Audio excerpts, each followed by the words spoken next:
நண்பர்கள் மற்றும் தோழிகள் அனைவருக்கும் வணக்கம். இன்னைக்கு நான் பேச போற ஒரு முக்கியமான விஷயம் நீர்மறை சிந்தனை, பாசிட்டிவ் திங்கிங். இது ஏதோ பெரிய தத்துவம் இல்ல. நம்மளோட அன்றாட வாழ்க்கைய இன்னும் சிறப்பா மாத்துற ஒரு சுலபமான வழி. சிந்தனை தான் நம்ம வாழ்க்கை. நம்ம மனசு எப்படி இருக்குன்னு பாத்தீங்கன்னா, அது ஒரு காந்த மாதிரி. நம்ம நல்ல விஷயங்களை, நம்பிக்கையான விஷயங்களை நினைச்சா அதை தேடி நல்ல விஷயங்களே நம்ம வாழ்க்கையில நடக்கும். இதுக்கு பேரு தான் நேர்மறை சிந்தனை. ஒரு கஷ்டமான சூழ்நிலை வரும்னு வச்சுக்கோங்களேன். ஐயோ! என்னால இத செய்ய முடியாது. எல்லாமே முடிஞ்சு போச்சு. அப்படின்னு நினைச்சோம்னா, அதுதான் எதிர்மறை சிந்தனை. ஆனா, பரவாயில்ல. இத நான் முயற்சி பண்ணி பார்ப்பேன். இத சவாலா எடுத்து அத நான் கடந்து போவேன். அப்படின்னு தைரியமா சொன்னீங்கன்னா, அதுதான் நேர்மறை சிந்தனை. இந்த சின்ன மாற்றம் தான் நம்மள ஜெயிக்க வைக்கும். நேர்மறையா இருக்கிறதுக்கு என்ன பண்ணலாம்?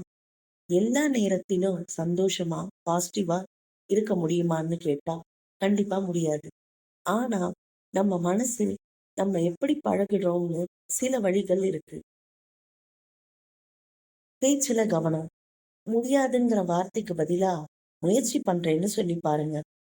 நம்ம பேச்சுல இருக்க வார்த்தை நம்ம மனசுக்கு ரொம்ப சக்தியை கொடுக்கும். நல்ல விஷயங்களை மட்டும் பார்க்கிறது.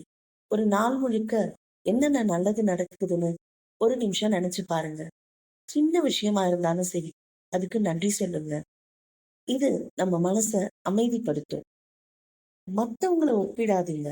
அடுத்தவங்களோட வெற்றிய பார்த்து சோர்வடையாம, நம்ம வாழ்க்கையில, நம்ம முன்னேற்றத்துல மட்டும் கவனம் செய்யுங்க. என்னை விட நான் உலகத்துல சிறந்தவங்க யாரும் கிடையாது அப்படின்னு நம்ம மனச தைரியப்படுத்திக் கொள்ளுங்க. பாசிட்டிவா திங்க் பண்ணுங்க. சின்ன சின்ன முயற்சி. ஒரு நாள்ல எல்லாம் மாறாது.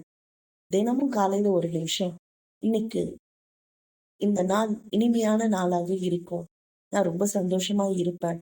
அப்படின்னு மனசுக்குள்ள சொல்லிக்கிட்டே ஆரம்பிங்க. இது ஏன் அவசியம்? நம்ம நல்லா நினைச்சா மட்டும்தான் நம்ம உடம்பும் நல்லா இருக்கும். நம்ம சந்தோஷமா இருந்தா நம்ம உடம்புக்குள்ள ஒரு பாசிட்டிவ் வைப்ரேஷன் இருக்கும். நாமும் சந்தோஷமா இருப்போம்.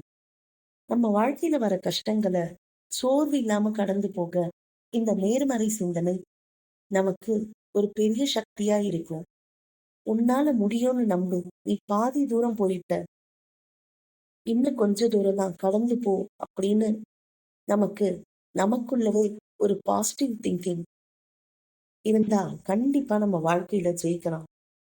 தன்னம்பிக்கையும் நேர்மறை எண்ணங்களும் இருந்தா வாழ்க்கையில நிச்சயம் வெற்றி பெறலாம். நன்றி.